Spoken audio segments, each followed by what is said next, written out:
Good morning, everyone. Give us just a moment and then we will get going here. All right. With that, Kelsey should be my co-host, and now I can actually focus and get us started here for YIC Webinar 39. Kelsey, are you seeing the PowerPoint and hearing me well?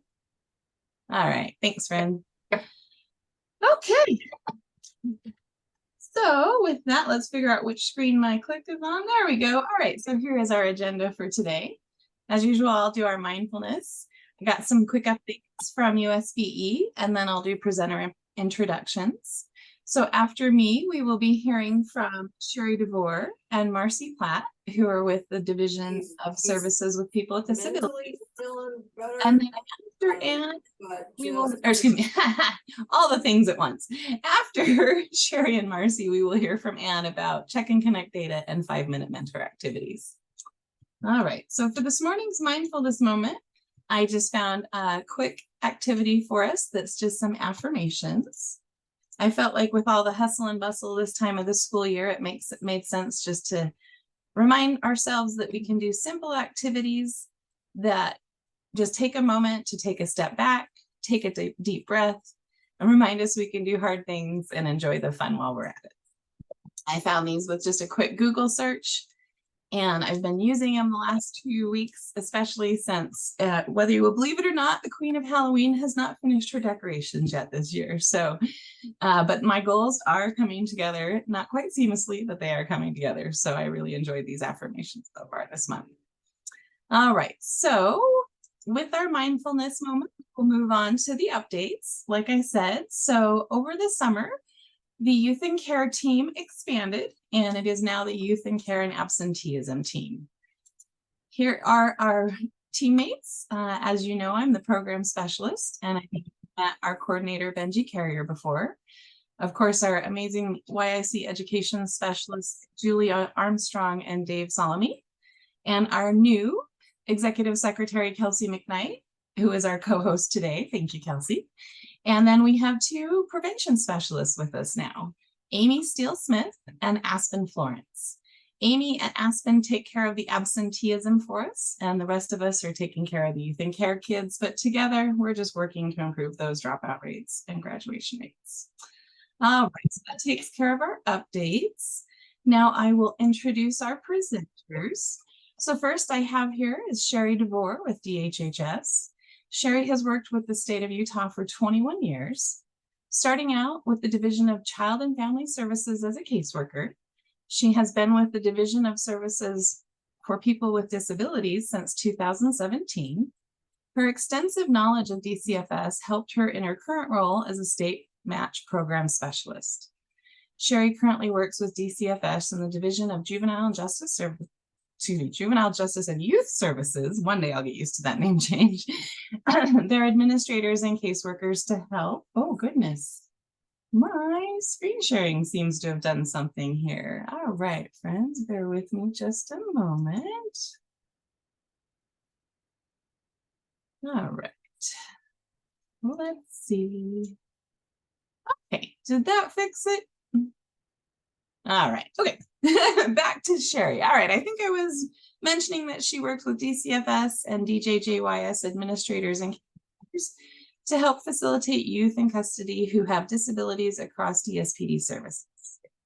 Sherry also works with the Department of Workforce Services to open waiver Medicaid.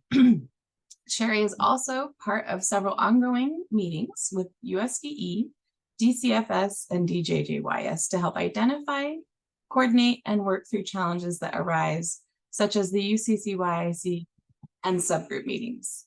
We just actually were with Sherry yesterday, so we were teasing her about long time no see before we started this morning. All right, with Sherry, we have Marci Platt. And Marci has worked with the state of Utah for 30 years in multiple capacities. She started her career providing direct care services for people with disabilities at the Utah State Developmental Center. Next, Marci worked at the Utah State Prison in a treatment program for 5 years until she made her way back to people with disabilities with the Division of Services for People with Disabilities. Marci has been there for 18 years now and has worked with waitlist families, clinical teams, contract compliance auditing, direct casework, and as a waiver manager. She is currently the services administrator overseeing 4 Medicaid waiver programs, as well as emergency services. After Sherry and Marci, we will hear from Ann Jones. Ann is a Granite School District YIC Mentor Coordinator. She has been a mentor and a coordinator across Granite School District in the YIC program for almost 25 years. She has seen firsthand the difference mentoring can make in the lives of at-risk students, including mentors becoming the one trusted adult who care for and encourage students, and the positive impacts it can make on their future. She has both cried with joy and heartbreak working with YIC students. Ann is a certified Check and Connect trainer. She has enjoyed presenting the C&C model around the state and seeing the impact the program can have. Ann initially mentored without the C&C program, and she knows how the structure of the C&C program makes us better mentors. Ann has 5 amazing children who make her a better person, and a husband who will probably win a humanitarian award for living with her for over 40 years. Ann also has 4 wonderful grandkids. All right. So with that, I need to switch my PowerPoints, and we will turn time over to Sherry and Marci. Hang on just a moment. All right, so either one of you are welcome. If I stop paying attention, just to tell me next slide. I'll be here for you in the background. Great, thank you. I don't think my camera is working. It is on, but I don't know if I am visible or not, but unfortunately you're not, but we can hear you, Marci. Okay, that's great then. Okay, so I think I have a different presentation than you have. I think this might have been the first one that we sent in. Yeah, okay, well, sorry, did you say something? I forgot I was on mute. Yes. So if you want to share screens instead, if you've got it pulled up, that was unfortunately the one I had saved. So I'm sorry I had the wrong one. Yeah, I can share. Let's see if I can figure out. And then Marci, will you keep it up for me? Yeah, I don't. Okay, let's see if this works. Does that work? It is starting to share.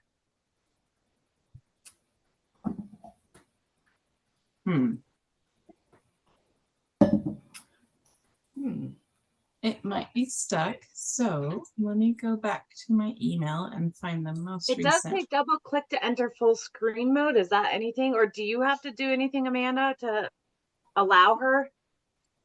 Let's see. See, I have it on, I have another, let's see. Let me try sharing it from a different screen and see if that does anything.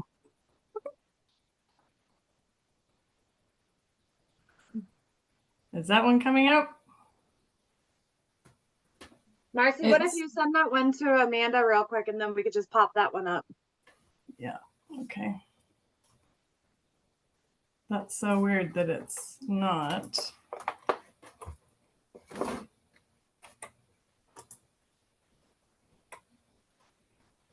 All right, let me. Oh, I think I may have found it, friends. Okay. Let's see if this is the right one. And thank you to everyone for bearing with us while we are quickly searching for the correct PowerPoint. All right, let's see. Does this look right to you, my friends?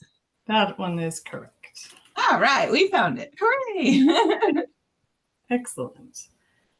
All right. So yeah, like she said, we are with the Division of Services for People with Disabilities. You can go to the next slide. So waiver programs. You're probably all familiar with waiver programs. I'll just go over it briefly. The Congress passed legislation in 1981 that would give states more flexibility in being able to provide people living in community settings with the supports that they needed. The 1915 C of Social Security Act gave the authorization for waivers of certain, it waives certain requirements of Medicaid. So one of those is like income requirements. It makes it where a child then can be seen as their own income instead of the income of the parents. So there's just certain requirements that it waives. This gave the states the ability to create programs that would work for people and to be able to have these waivers. So I think nope, I think they're all here. Okay, so we have 5 waivers that with DSPD. There's 9 waivers in the state total, which I'll tell you what those other ones are. So we have the community supports waiver, which is the biggest waiver in Utah. This one is, most of our people are on it. We have over 6,000 people on this waiver. And so it's for people with intellectual disabilities and related conditions such as autism, cerebral palsy. We have the community transitions waiver, and I'll go over these a little better later, but that one is for people moving out of intermediate care facilities. The acquired brain injury waiver, the limited supports waiver, which is our newest waiver that's just almost 2 years old, and then our physical disabilities waiver. You can go next slide. So these are the 9 waivers that are in Utah. Like I said, 5 of them are ours, but there's also the aging waiver for people 65 and over, the medically complex children's waiver, the new choices waiver, and the technology dependent waiver. So those are other ones that I won't go into much detail because they are run by the Division of Integrated Health. Next slide. So waivers provide services for a targeted group of people. They need to be cost neutral or have the same or less than facility living. They can't cost more than facility living. The services provided cannot duplicate under services provided by Medicaid under the state plan. So some of that is, we want people to use home health care as well, because that's a benefit under the state plan. States provide assurances to Medicaid that we're taking safeguards that protect health and welfare of the people that receive waivers. And we provide services statewide, so that people can be on the waivers and live anywhere in the state. And it allows people to remain in their home or a community-based setting rather than facilities. Our goal is to help people live as independently as possible. They need to be consistent with service delivery systems that promote and supports participant to be self-determined. So that's a big part of our services, is that we help people lead self-determined lives. Some waivers have a waiting list. Most waivers have a waiting list. There are a couple of them that don't, but all of ours have waiting lists. Okay, the next, Sherry and I didn't really talk about which parts we were going to go over. So do you want me to just keep going and then? When it comes to my slides, the specific ones for state match, is that where you want me to jump in? I am not sure. Next slide, because I don't have it up on my other screen. So let's look and then we'll see. Yeah, I thought we just had the one that I received didn't have, it just had I added to the one that you had. So I'm not sure which slides those are, but we'll just go on to talk about waitlist and intake. So we have a pretty large team of people, because our waitlist is now just over 5,000 people. So we have a pretty large team that manages waitlist and intake. There is a line that you can call to start it, but people can also start the process online at our website, and you create an account and you can go through that way.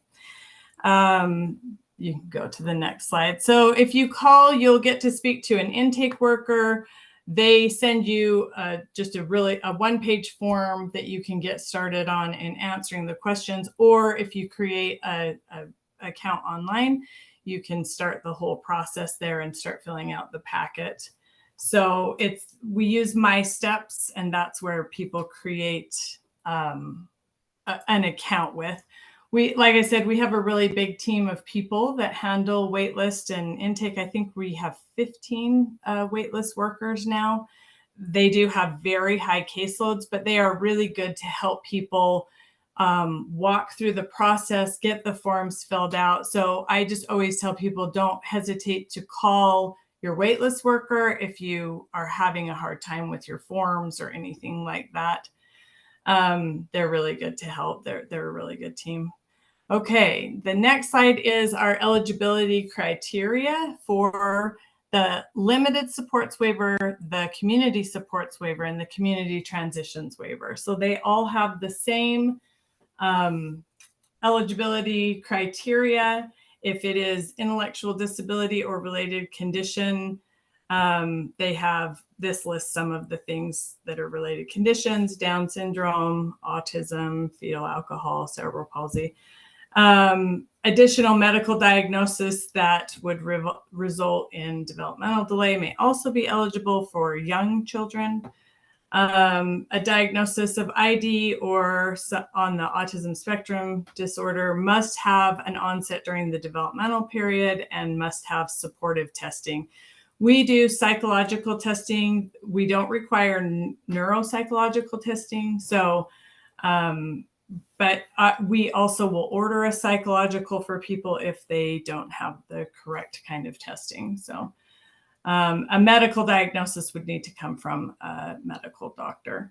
So they must have at least 3 out of 7 functional limitations. These are the ones the 7 that are listed: self-care, expressive receptive language, learning mobility, self-direction, capacity for independent living, economic self-sufficiency if they're over 18. So they must have 3 of those limitations.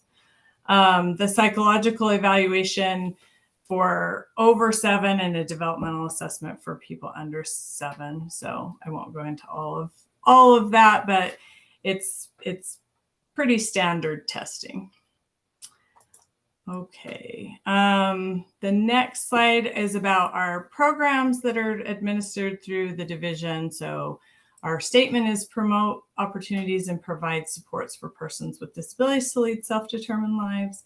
And then the waivers, you can go to the next slide. So our biggest waiver is the community supports waiver. And this waiver, like I said, is for people with intellectual disabilities or related conditions. It is to help them remain in their home or a community-based setting. This number is incorrect. We're serving a little more than that now. Our numbers are ever growing, as our waitlist numbers, so they're never accurate by the time I present something. Home and community-based settings can be the family home, their family of origin. It could be their own home or apartment. It could be a shared housing with roommates. I don't like the term group home, so I just usually call that a shared housing, because that's really what it is. They live together with some other people receiving services. Host homes is where they live with a family. Professional parent is the same, but for minor children. And all services are provided through a person-centered approach. Once they have the services, they are voluntary and lifelong. So as long as a person remains eligible for the services, they remain on the waiver. There are cases every once in a while where someone isn't eligible anymore, but it's super rare. Marci, can I add too that our services are only available in Utah? So if somebody gets on our services and they move out of the state, they would have to come back. So they don't just automatically go back. So that being lifelong too is really critical to know that lifelong if they're living here in the state. Yeah. Yep. We really try to educate people when they're leaving the state, because they don't just come back and get them. They come back and go on the wait list. And that's just, yeah, we like to avoid that as much as possible. Okay, so the next waiver that I have is the limited supports waiver, or I'm sorry, the community transitions waiver. And so this is a newer program that was developed after a lawsuit and a settlement with the Disability Law Center, a couple of people that had lived in intermediate care facilities, and the division and the Department of Health at the time. So this program was created to give people choice when they live in an intermediate care facility. Their intermediate care facilities had really grown over the years. There was a lot of people who just they didn't really have much choice once they were there. To get out of there, they didn't. And so it resulted in a few people taking a stance, and we created this program and this waiver. All of the services are the same. Everything is a mirror image of the CSW, except for that they are able to get additional nursing services. We have some nursing codes that allow them to have some hands-on nursing in the community, because a lot of people were getting stuck in these facilities because they had 24-hour nursing and they needed that level of care when it came to medical. So almost the same as CSW, but with the nursing component. The next waiver is our limited supports waiver. That is our newest waiver.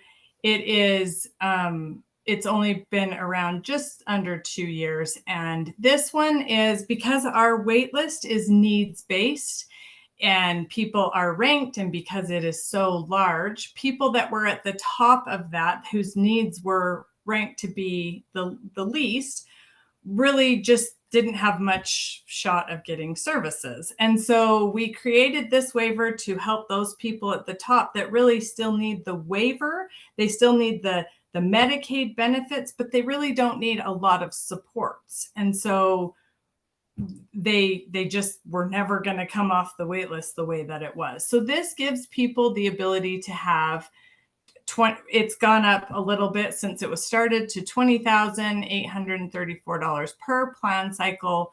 They can use $2,000 of that on goods and services, and they can continue to wait for comprehensive services or for the big waiver while they're on this, so that if their situation were to change and their needs change drastically that would take them closer to a funding area on the other one, they can still continue to wait for that. Okay, the next waiver is our acquired brain injury waiver. So this is for people who have gotten a brain injury after the age of 18. There is a lot of, they could have had a stroke, they could have been in an accident. There's a lot of things that cause brain injuries, but it has to go through a doctor. This is all through medical. The services on it are very similar to the community supports waiver. This is a very small waiver. We don't have as many people that are in need of this, but it's a really crucial waiver for those that do need it. They, again, are able to continue living in the community, and they can either run their own program or they can use our provider-based system. So this program is run, I guess I haven't been telling you who the waiver managers are because I've taken it off slides, but this one's run by Rolf Habfell, and he runs 2 of our waivers that are both very small. Okay, and then the criteria for the acquired brain injury waiver is different because it needs to be from a doctor. They still have to have 3 of the 7 functional limitations, but it's done totally different than our other ones. It's not done with psychological. So we use what's called a comprehensive brain injury assessment that rates people with a score that makes them eligible. Yeah, I think that's all on that one. Then the services that are available on these waivers, the community supports, community transitions, and the acquired brain injury, this is just kind of a list of them. There's a few that are not available on the acquired brain injury, and the nursing, like I said, is only available on the community transitions waiver. So the last, I guess I don't have the physical disabilities waiver in this slideshow. I don't know how that happened, but we do have one other waiver. That is the physical disabilities waiver. That is for people who don't have a cognitive disability, but have lost the use of 2 or more limbs. So people that are in wheelchairs, people that are quadriplegic, they qualify for another waiver that is not on here. So that's a whole different program. You guys probably wouldn't deal with it too much because they are always adults when they are on that program as well. And Sherry, I don't know what slides are missing. Let's go to the next one because I'll recognize the ones that I worked on. Oh, mine didn't get in here. Well, yeah, so I have a couple versions. So hang on. Okay. Okay. Let's see if we have. Oops. Yeah. All right. Let's see. And I am not even finding the emails. So yeah. I can't find the email either, but just pull up the one you had originally. It must still have Sherry's slides in it. Yep. It must be wait, one. Nope. Amanda, will you go to the left side and I'll quickly look at near the bottom on that? Not this one. It was that other one. Yeah. All right. We just had. Yep. One moment. That Thanks, one. everyone. It's making it a fun Wednesday, right? Oh, yes. We love technology. Let's see. Nope, that's intake stuff. So my slides weren't in there, so I guess I can just ad-lib it. Well, absolutely. So let's stop sharing so we can just see you, my friend, and then happy to have you share what you can. Thank you. Okay. I'm sorry about that. Yeah, my slides were in there because I had edited them, but I don't know where they are. So rather than looking for them. So the program that I'm over is the state match. And that is part of the community sports waiver. That's specific to kids in DCFS custody and JJYS custody who have disabilities. And so DCFS and JJYS actually pay for the seed of it. That's why those kids are actually getting moved off the wait list. So just to be clear, they don't jump anybody on our wait list. We have somebody paying for it because everybody that comes off the wait list has to be funded by legislation. And so there has to be some pool of money. And so that's why the DCFS kids and the JJYS kids get to actually move over. So on the community supports waiver, when they come over here, you're going to have some of the kids in some of these meetings. Obviously, most of you are youth in custody. So we have those kids who are in custody, and then afterwards, when they're out of custody, continue with our DSPD services. They have to meet the same criteria as the waitlist people. They have to make sure the disabilities are there. So then there's a process that we work with DCFS or JJYS. So if you hear about a support coordinator, that's our people. That's the DSPD caseworker, basically, that's working with that individual. Those are a crucial part of the team to represent the disabilities. So they work with the caseworkers while they're still in custody. They're not a guardian. They don't make any legal choices. They can't do any of that. So when they're in DCFS and JJYS custody, they have to make sure that they're leaning on those people to make some of those decisions. They advocate for their ongoing needs. So those kids who have disabilities. IEPs are really, really important for these kids.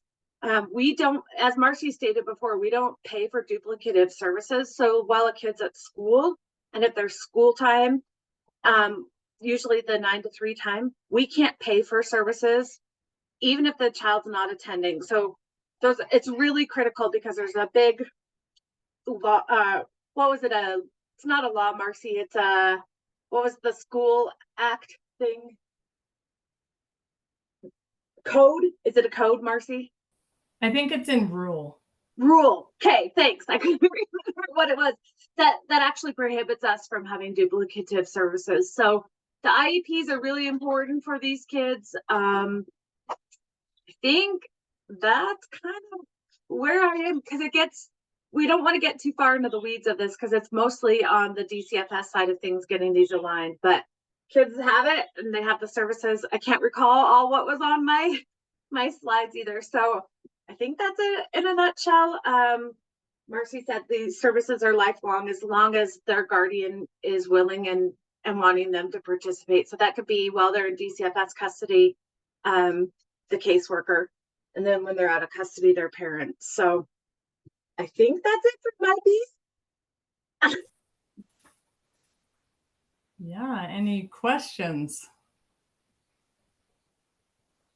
We're free to welcome answer. to come off mute or add it to the chat. I have the chat open so I can share from there. How did I do winging it though? Did I provide enough information for everyone? There's nothing on my screens, like that's just like here. I think for winging it, you did pretty fantastically. It's one of those things, like once you get going, you can just keep going kind of ideas. So no, I think you did great. But yeah, we have time for questions and answers if anybody has anything that they want to ask about on these waivers.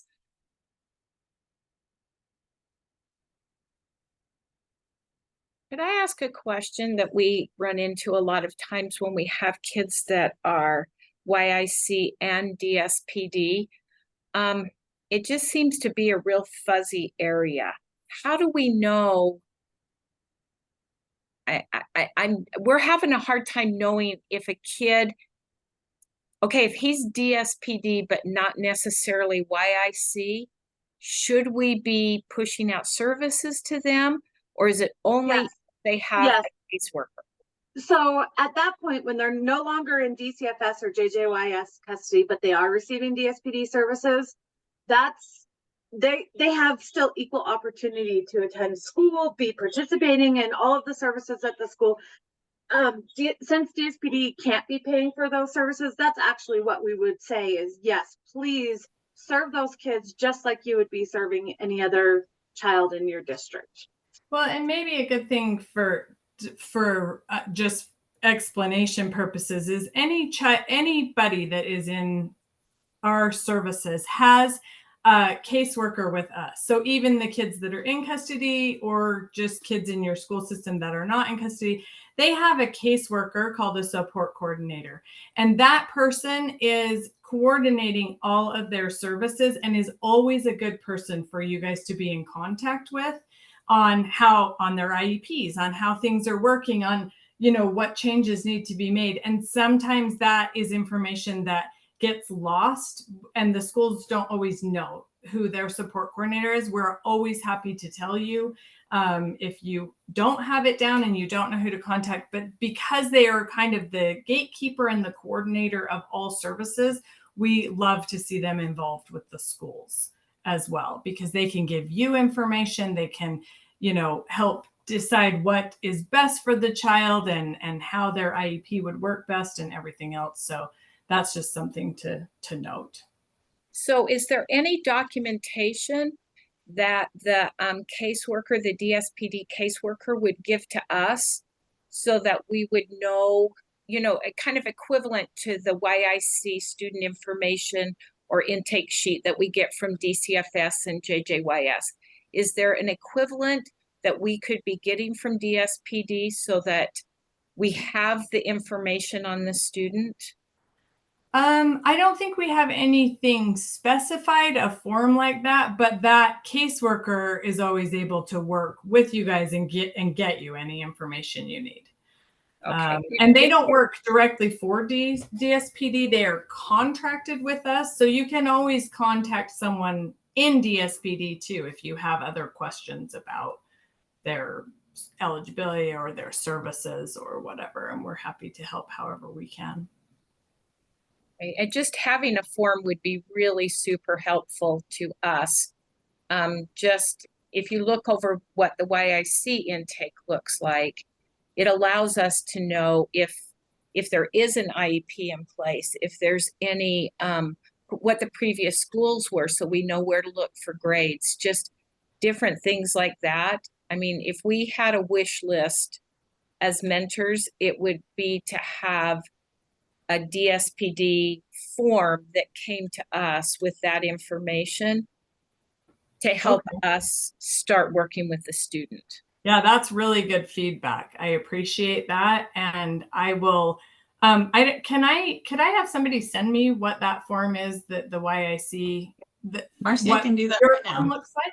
Yeah. And then, because it's not, I mean, if that would help you guys and our support coordinators, it's not something we obviously require of them at this time, but it's, if it's going to make life easier working between everybody, I think a lot of them would be happy to fill out information and get it to the school, because sometimes they want to be involved and aren't.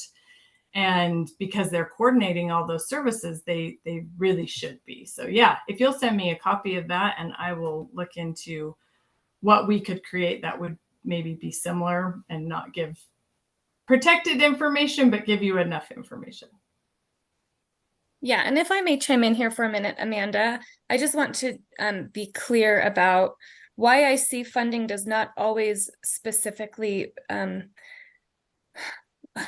mandate services from YIC. For example, someone that's in DCFS custody, they are required to send the school district that form. So that is required. It is not required of DSPD to submit that form. So I would look at our DSPD students as they still fall under the Department of Health and Human Services umbrella.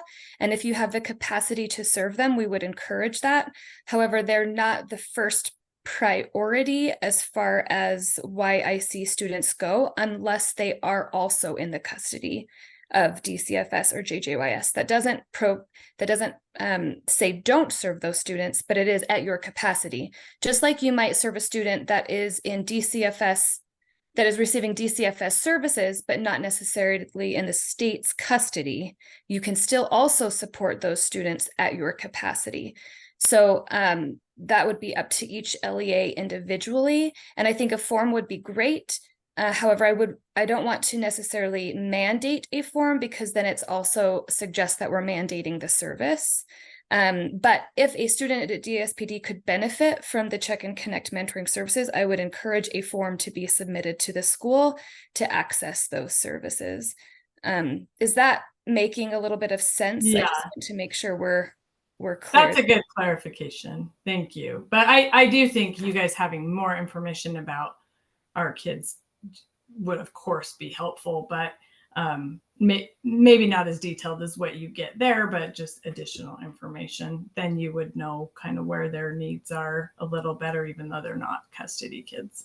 Yeah, the form would be great for those students. And also if it had a parent or whoever the guardian is signing that, it would then give the school permission to use the Check and Connect intervention. So something like that that's set up so that on an as needed basis could be submitted, that would be fantastic. Okay, thank you. We had a question come in. They're wondering how would we know they're DSPD students? Is there some kind of, so in our SIS systems, our student information systems, there's a flag for YIC and it's on the enrollment forms and things. So is there anywhere that like that information would be available when the students are enrolled that you know of, Marci or Sherry, or how? I don't know about in your system. I don't know if there's a crossover there with ours. I mean, you could ask parents or whoever is doing that enrollment. They would definitely know if they have DSPD services, but you could always check in with us too to find out if they have that, and you probably have a lot of kids on our waiting list, because like I said, there's over 5,000 people on it. So you probably have more waiting list students than people in our services, but yeah, you could always check with us. I don't know, that might be a good thing to have in your system. If there was a way for us to cross-reference that probably would be helpful. More information, collaboration, the better.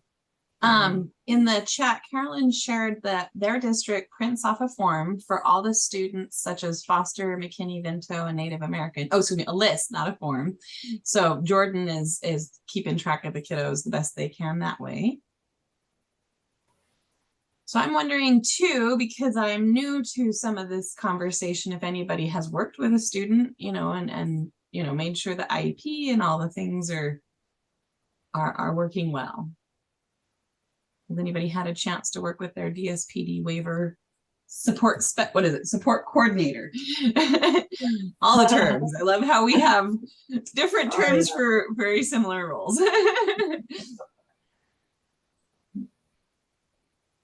You know, we have so many DSPD kids in our district that we have determined that we work with the kids that are with an agency, and that's usually how we find out about them. The agency, which oftentimes those agencies do YIC and DSPD kids, that's how we're finding out about most of the kids that we're serving. And if they are being served out of their home with an agency, then we go ahead and push in services.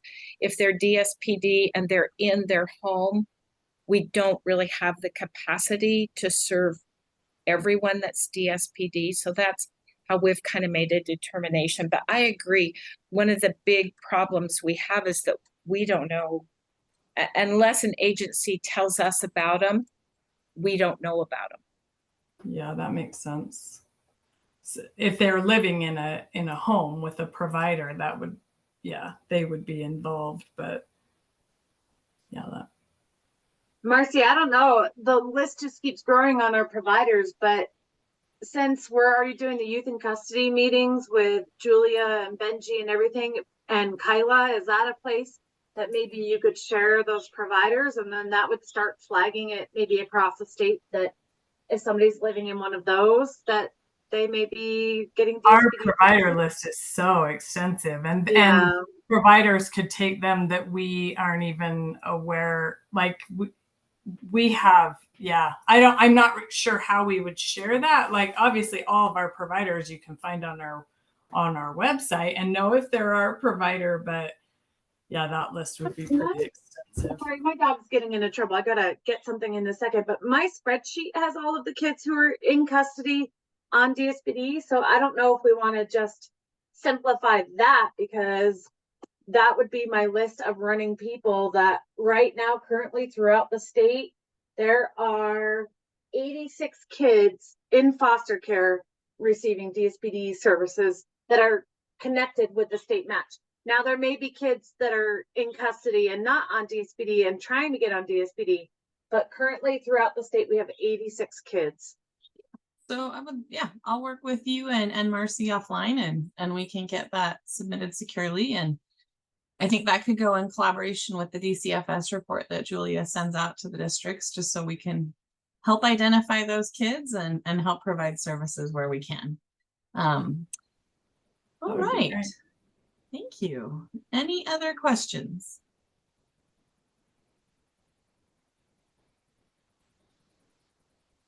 All right.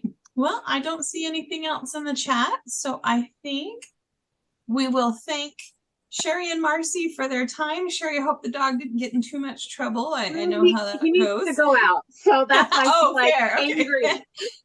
All right, we'll take care of him, and Well, thank you so much. We Thank you, appreciate guys. you. Okay. Absolutely. Bye-bye. I'm sure we'll be in touch as we're learning more and mentors have questions. We have new friends with us today, so this is probably some ahas for a lot of folks today. So yeah, we will follow up with you and thank you for your time. Thank you so much. Okay, bye-bye. All right, take care. All right, so let's see. Let's cross our fingers that Ann and I have the right PowerPoint this morning. If not, we're just gonna go for another round of fun. One second. All right, let me start the screen share. Oh, it's just taking its time. Apparently today is all about patience. All right, Ann, are you seeing your PowerPoint? Oh, that's on the beginning slide. That's not going to do us any good. All right, let's not make you all seasick. Let's go to the correct slide. All right.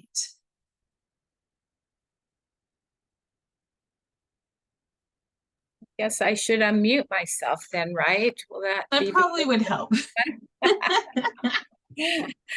Well, a Amanda has asked me today to go over a couple things, and I hope this doesn't feel too repetitive to you, because I feel like a lot of this is what we talk about a lot in our Check and Connect training, but I also feel like it's such an important part of what Check and Connect is and why Check and Connect works, that I'm excited that Amanda would let me talk to you about this again today, because like I said, I do feel like this is really something that can help us be even more effective. I know that everyone that's here today that is busy doing mentoring, first off, thank you for taking time out of your mentoring to be here.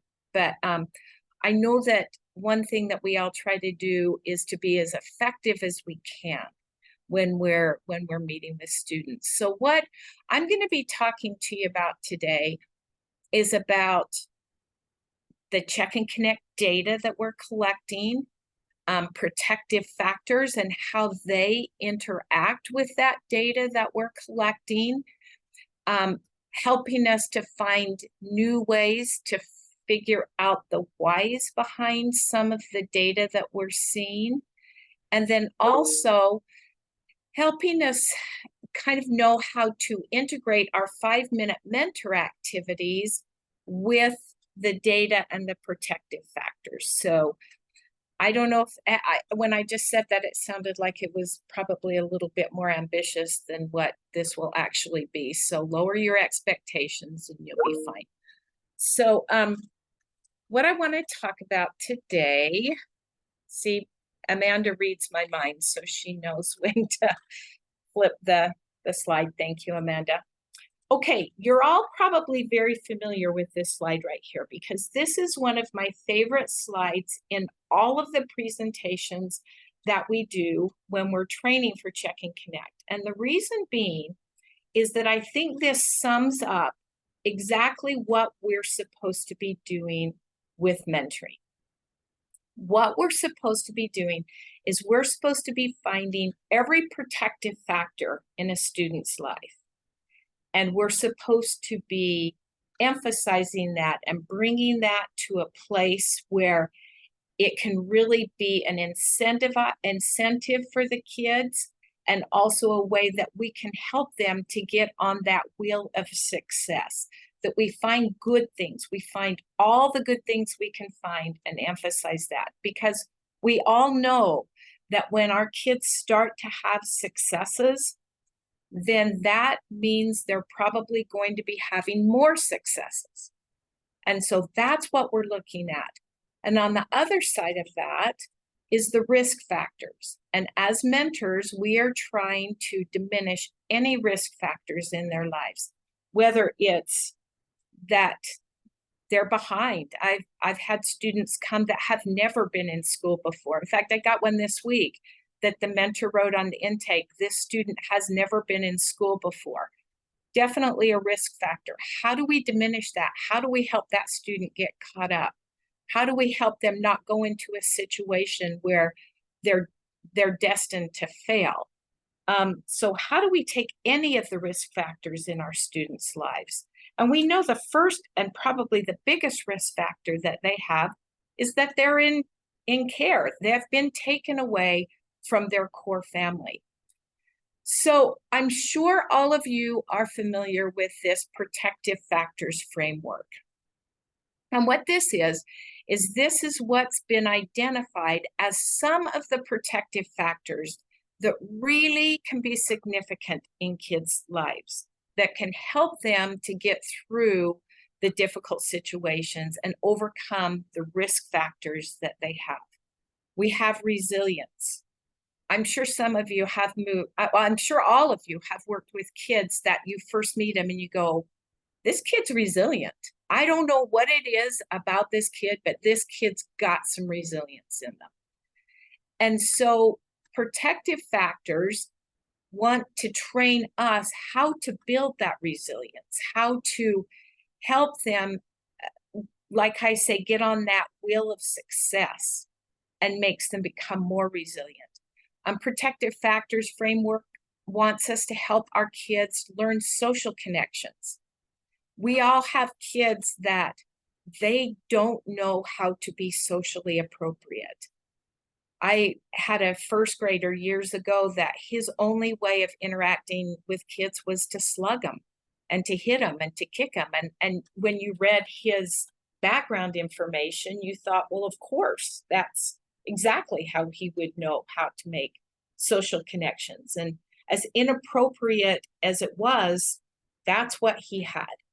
So we want to improve their ability to make social connections, teach them how to listen, how to get along with others, what is appropriate, what isn't.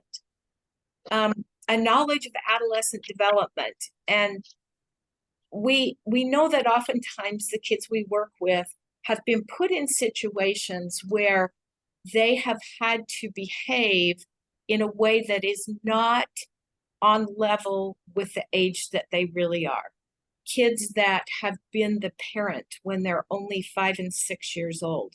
So to help us and to help the students know what adolescent development should look. Love to have following comments or to talk. Just love. Are we okay? Okay. You're good, Ann. We just had a feedback moment there, it sounds like. Okay.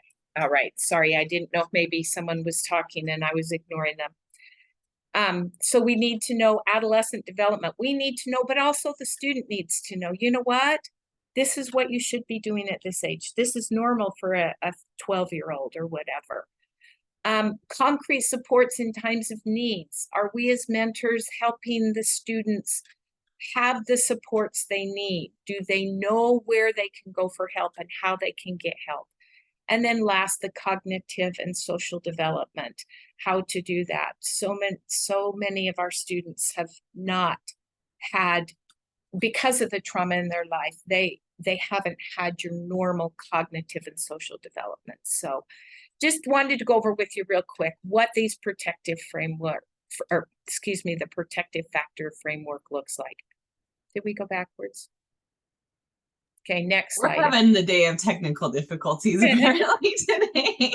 So, all right, here we go. All right.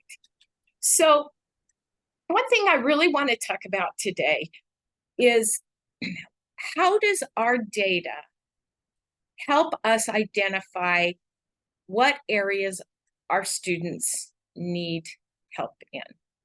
And a lot of this is kind of a discussion, and I know that's really hard to do over Zoom, but I'd really like it if some of you could either put in the chat or unmute yourself and ask and answer this question for me. What does our data show us about our students' needs? I've listed a few of them that are the easy ones, so we can kind of get those out of the way. We can see the excessive tardies and absences. We can see the failure to turn in assignments, suspensions for behaviors, failing classes. What else are you guys looking at your data and taking away from the data that you're collecting? Anybody feel brave enough to unmute themselves and talk to me about that? So I see with mine, you can see the excessive tardiness. You can see which class they're not going to.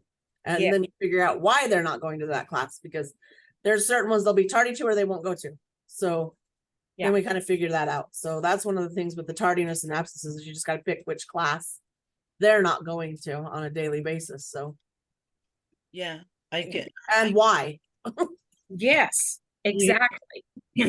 That the data that we collect every week help us to know what we have to target on the, to help our student. As she's Kelly say, I agree with her on that, and probably that will help us to know better our student, because we can ask him to how he feel about everything that we are seeing, and provide him more help, we can, and otherwise other things could be to to how to canalize our student to the needs that he have. You know, I have a new student, her name is Easy, and she is, I hope so, it's okay. It's not her name, honestly. That's how she likes to be called. But anyway, she immediately after I met, she told me, you know, I need mental health. You know, how will you help me? And those are things probably that we don't see on the data, but I have it on her profile, you know. So I was expecting her that, and I introduced her to the, you know, psychologist of the school immediately. I walked with her to the psychologist, and she engaged really good with her, or with her teacher, you know. She's spelling and see how I can help, you know, connecting with the teacher, asking her to and help them, because when we're talking about the social connection, sometimes they don't even know, they are on high school and they don't even know how to approach a teacher. So you know, I help them to connect with the teacher. I tell them, use your manners, use your may I could, you know, they are specific things that you can see, oh my God, they know how to do it. They don't. You know, I'm always telling them, approach the teacher. You're failing this class. You need to commit with the teacher, and because the teacher needs to see that you are committed to help yourself to pass this class. So then you're going there, you're going to say, may I talk to you? Or do you have time for me? Don't demand, you know, because you need to have this connection for the whole year. So yeah. But I love what you're saying, that it all starts though with this data collection, right? And that's what's so important, is that we need to have this data kind of as a stepping off point to know what we do next. I love Canyon's mentors put in the comments, it shows us their interests as well as their example. Or as well, for example, one of my students loves basketball, so he goes, gosh, I got this little thing in the way, to that class, but doesn't go to his English class. Yeah, by getting this data, it shows us so much more than just the data. It's not just look how many tardies there are. It helps us to understand what's going on. And Debbie says it helps notice patterns in their behavior that could be linked to possible triggers. I love that. That's right. There may be something going on that we don't know about. So it opens up the conversation.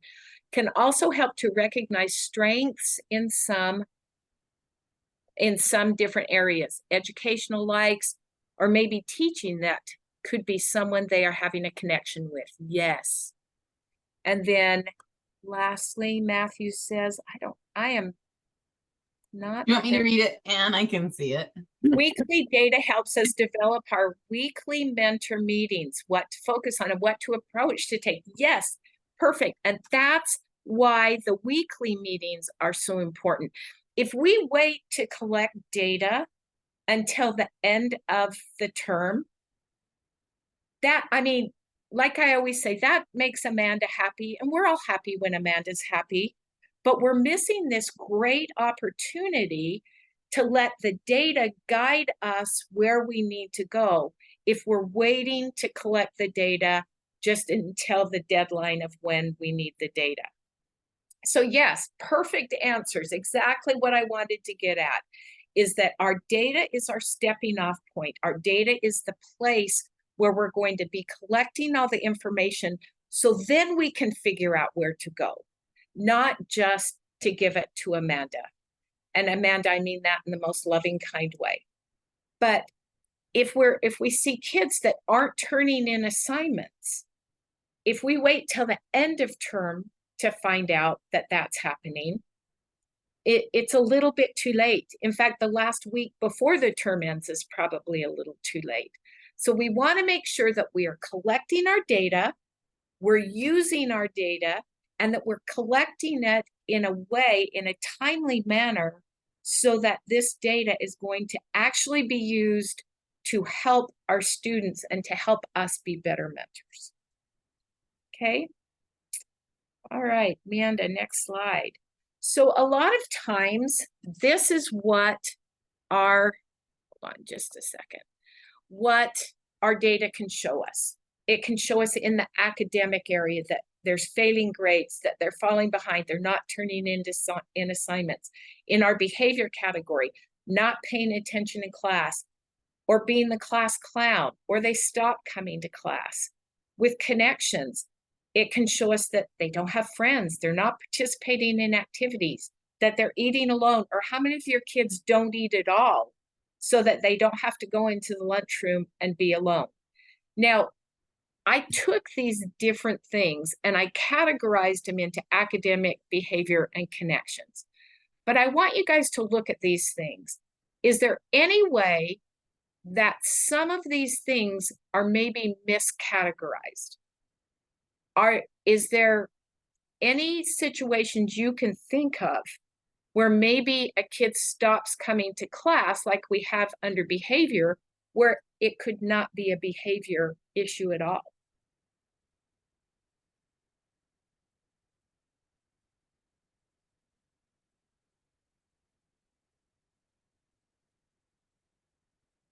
Or you can look at any of the other ones. Are there any other things on that list that you think I may have miscategorized?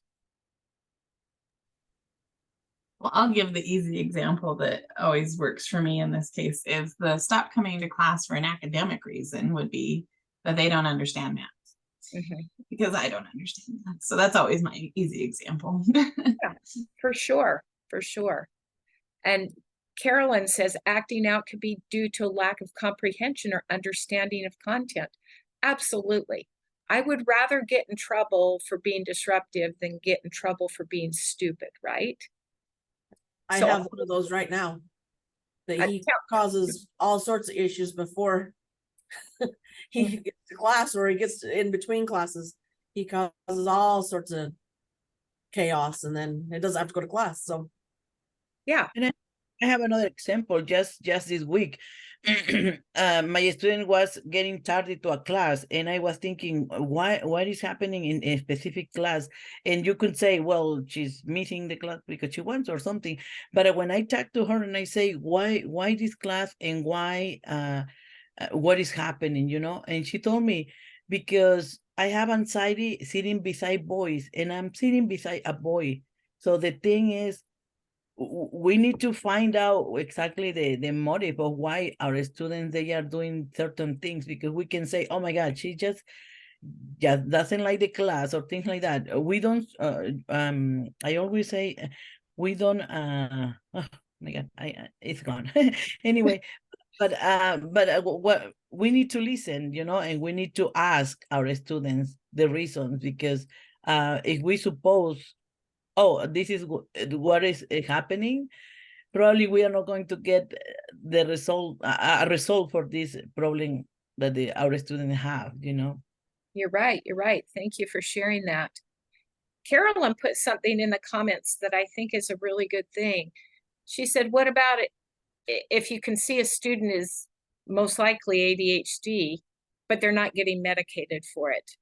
And do we talk to the caseworker about that? And one situation that I know we've had frequently in our district is that maybe they have been diagnosed with ADHD, but the new foster family isn't getting them their medications for whatever reason. When we can tell that they are not being medicated, and the kids will tell us they're not being medicated. Anybody want to pipe up and answer this one? Do we talk to the caseworker? What do you think? I think you have to. I don't think we can let it go, because they're struggling, and it's because they're not being medicated when they're used to being medicated. So if they've been medicated all the time till they got to that foster home, and now they're not getting medicated, they're a mess emotionally, physically, mentally, because they're used to having that medication. And if it's not getting it, you have to talk to somebody. Will be talking to the whole team, the foster parent, the caseworker, just because sometimes, and I have an example too, that one of my foster parents, they refuse to medicate the students. So when I have to sit with the whole team to figure it out how we can help this student, you know, and with the school teacher too, and the special ed team at the school, because they have to be part of it, you know, we can solve this situation sometimes. Yeah, and I think speaking to the caseworker, this is one of those situations where this is information, and Julia, who has been a caseworker, I think she would agree, this is a situation where the caseworker would definitely want to know what's going on. Now, two things. First off, if you have a relationship with the caseworker, that information is going to be a lot more helpful than if you don't have a relationship with a caseworker. If they know you're seeing the kid, you have a relationship with them, and you have a relationship with a caseworker, I think you're going to be so much more successful in handling situations like this. And the other thing is that ultimately, this decision about any medication, anything like that, we can inform, but then it is the rest of the team's decision as to what to do with that. And then we support what the caseworker has decided to do. Julia, do you want to say anything about that? No, I don't think so. I think that you handled that just right. We need to remember that we are not also clinical. Usually, we do not have the skills to diagnose something. And so when we talk about it, we just need to make sure that when we say they seem to have signs that suggest ADHD, or these are the behaviors that are concerning to me that might lead to, right? Or if they do have an ADHD diagnosis and you're aware of that and they're not taking meds, that's a different conversation. But just be thoughtful and mindful of that. And I think, Anne, you nailed it. Just recognize too that we don't always see the big picture. And so if a decision is made that we don't necessarily agree with, it's probably because there might not be something we understand. Right. There's always more to the puzzle than what we know, but those connections with the students' team are just so important. So, all right, next slide, Amanda. So we all agree that it's, once we get the data, that the important thing is to get to the why of what's going on with the student.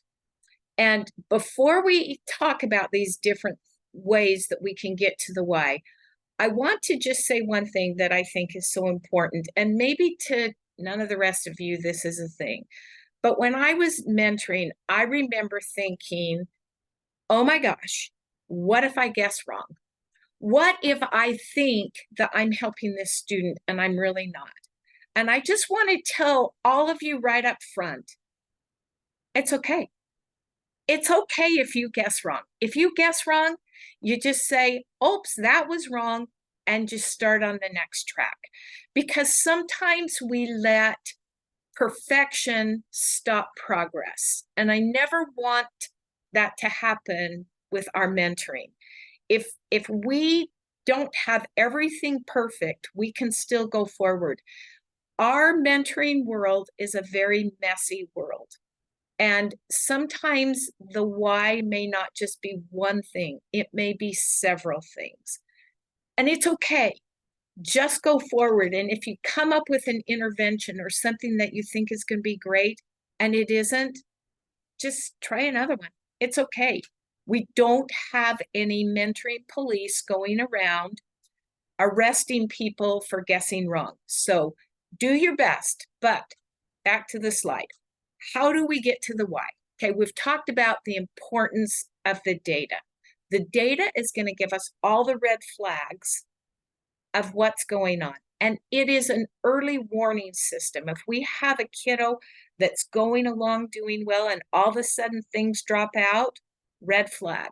If we have a kid that isn't attending certain days, red flag. If we have a kid that isn't turning in any assignments in a class, red flag. So the data is essential. So let's talk for a minute about listening. Why is it so important for us to listen to what the student is telling us? I mean, this isn't a trick question in case you were wondering, it's just a super easy one. Why do you think it's so important? Or if anybody has an example of when listening to what a student had to say and listening to what was happening with them made a big difference. please share that.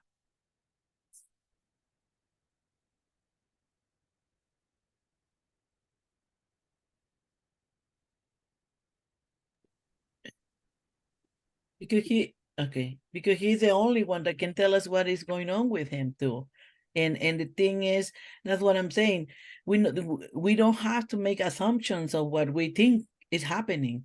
I always try to educate even the principals or the staff at the school, telling them, because they are, oh, he's a YIC and he has trauma and that's why he's acting. No, we need to listen. We need to talk to, we have to take in consideration that this kid has trauma, you know, we know that and everything, but we need to listen to the student to get Excellent. what we Thank need. you. Yeah, and, you know, sometimes they won't tell us because they aren't willing to share with us, or sometimes they won't tell us because they don't know. You know, they've got their trauma brain going and they just really don't know why they're behaving the way they are. They know it feels good, it seems to be working, but they don't know. And that's why the next step is really important too, to talk to the team, talk to the caseworker, talk to the foster parents. If they're willing and if it's appropriate, talk to the therapist, find out what the whole picture is. And again, I'm going to get up on my soapbox for just a minute. If you're not attending child and family team meetings, please start doing that immediately. There is so much information that you get, not just the what's happening, but you start to understand the dynamics of what's going on. So when a student says, yeah, I'm going to go see my mom for the weekend, if you know that mom has been incredibly abusive, or that, you know, you can just know and understand better what's going on with the student when you have that input, not just from them, but from the whole team. So please, please, please go to your child and family team meetings. And then last, the relationship. You know, I don't know of another group, another demographic that is so good at not building relationships than the YIC students. It hasn't worked out so well for them. And so because of that, building a relationship is difficult. You might sometimes think, man, I am bad at this. You're not bad at it. They're good at not letting you have a relationship. But when they do let you in, it is such a wonderful thing, right? It's so wonderful to be able to really be in a position where you can be that one important, caring adult in their lives. So don't give up. They're good at not having relationships. We're just better at having them than they are at not. So hang in there. We got this. Okay, next slide. So what's next? What do you do? Now that we have the what's going on, now that we have the why that's going on, what is the next step? And you know what? The answer to this question is, I don't know. But you will know because you have that information, you have that relationship, you have all of that. But what I want to talk about today is maybe how we can take some of this data that's going on. We can come up with a why. And I wanted to just share with you a couple of the 5-minute mentors that might be a way not to solve a problem, not to even give them more information as far as how they need, what they need to do different or better. Sometimes these 5-minute mentors, what they're so good at doing is just opening up the conversation, giving them a concrete example, something they can be doing that helps them to maybe think about the next step, and then you can have the conversation about it. So the first one that I want to talk about, I'm sure all of you guys have seen. And Amanda, can we just do so we can see me? Sorry, everyone. I don't know how to. Does that show me on the screen? Yeah, you oh, hang on. Let's see. I have too many screens, so that's part of I just can't tell. Yeah, now it's just you. Okay. So you guys are probably all familiar with the infamous Chinese finger torture or whatever it was. I just remember putting these in my kids' stockings at Christmas and laughing as they tried to play with them. But you all know how it is. You put your finger in one side and the other side, and then you tell your student pull and get your finger out. And you know, no matter how hard they're going to pull, unless you get some of your really strong kids that can actually rip it in half, but usually they're not going to be able to get out. And this is a good conversation to have with our students. Look, no matter how hard you're pulling, you're not going to get out. It's kind of like the situation you're in right now, right? You're pulling and pulling and nothing is going to get you out of there. So what do we do? What do we do? And then we introduce them to these guys. And we say, look, if you'll take this and just push against the edge like this, your finger will come right out. And so we can have a conversation with our kids about what additional help, who is there that could maybe step in and help you to figure out how to handle the problems you have. This might be a good time to introduce them to their counselors, maybe the social worker at the school. A lot of schools have peer groups that they can step in and help them out. But just to assure our kids that no matter how stuck you feel, there is help, and we can help you find that help, but all is not lost.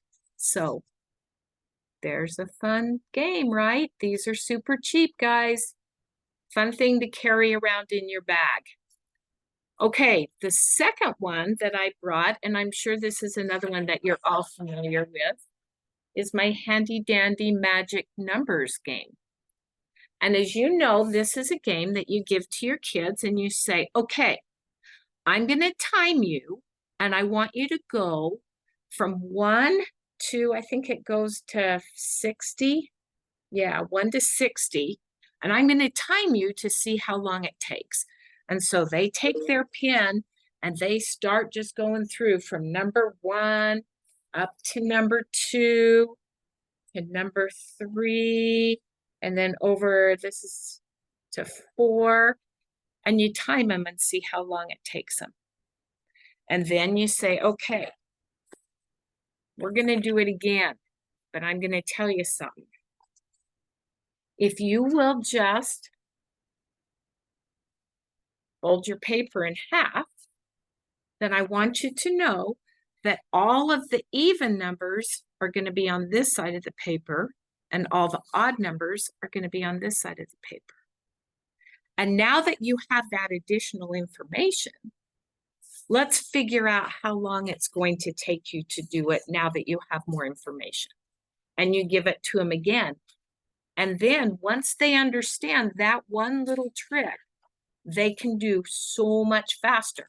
Now, how would we tie that in to some of the problems that they're having? What would any of you say to your student with that?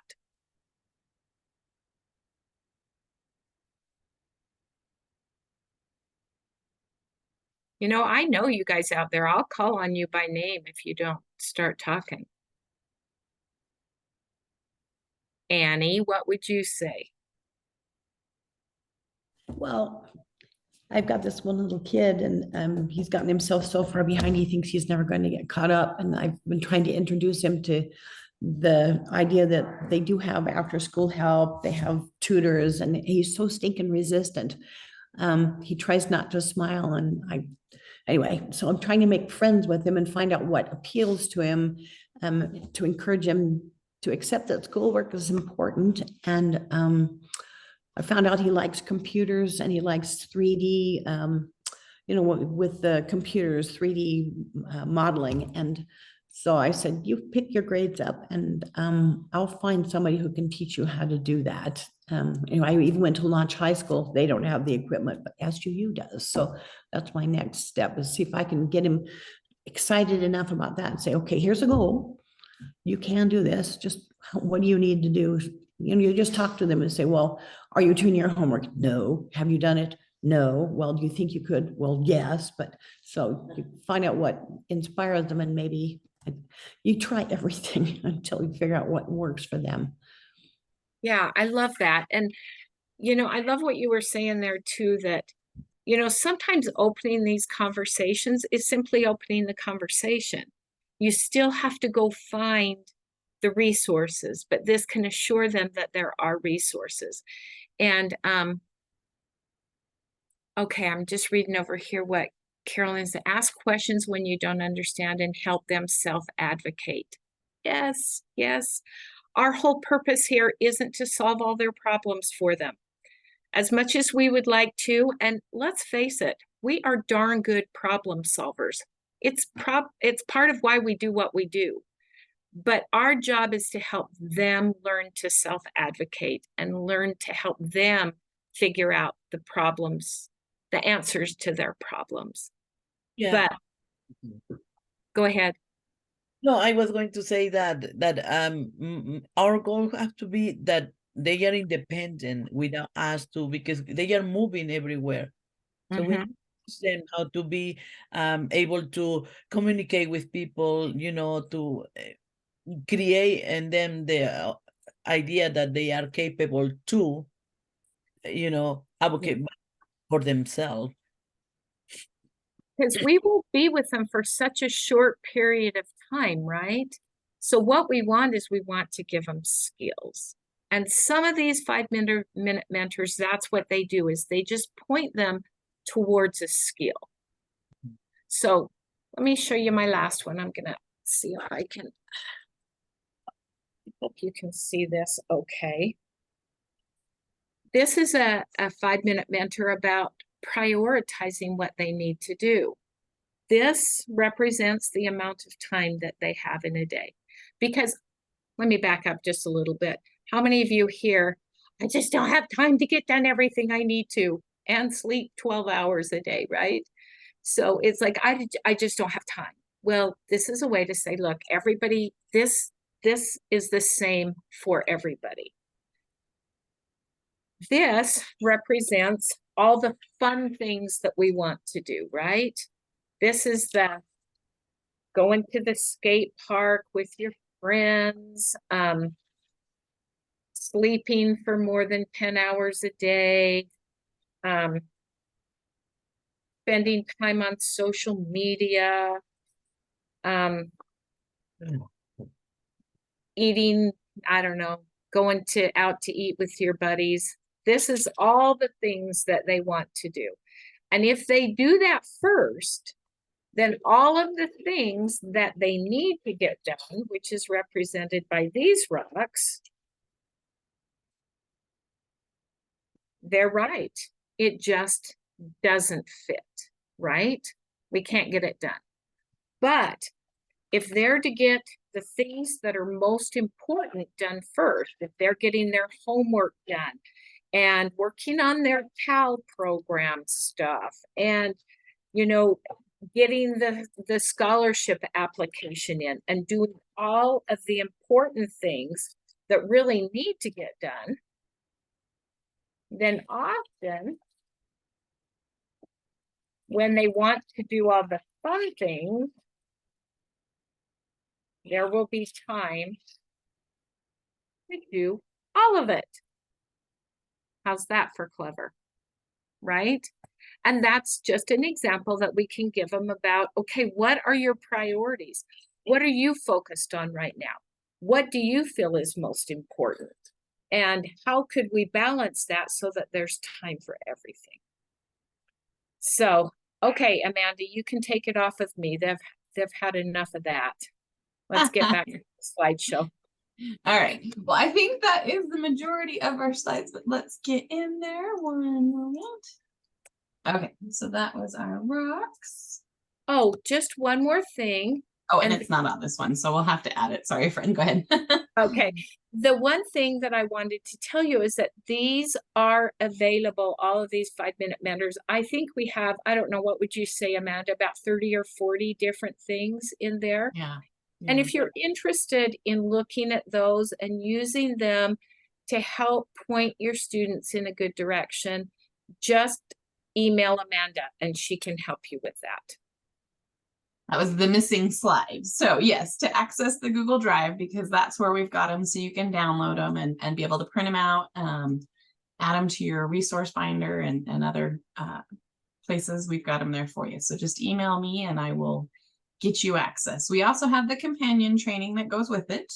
I think we have another session coming up in January. So if you're interested in that, again, you just email me and we'll get you registered for that. All right, so do we have any questions for Anne? Well, we have time because, friends, we are ahead of schedule, so we have ample time if there's any questions.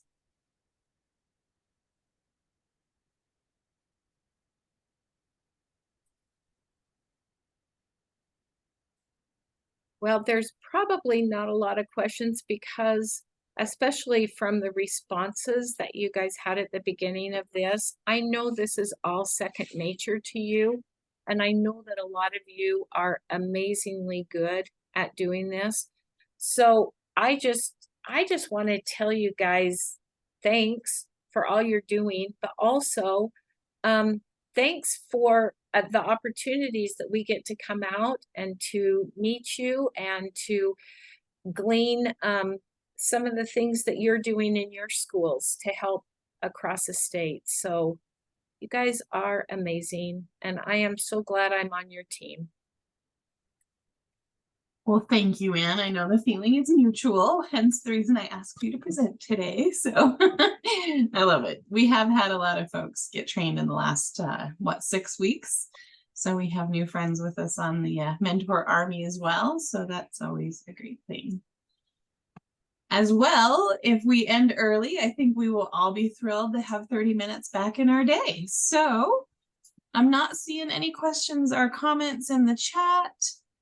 Like Anne, I want to thank you all for everything you're doing out there in the schools. We have some exciting changes coming with data collections and such that we'll be sharing out soon. And on that note, if you haven't turned in your first term or quarter caseload summary, and you have that information available and ready, please have it submitted securely to me.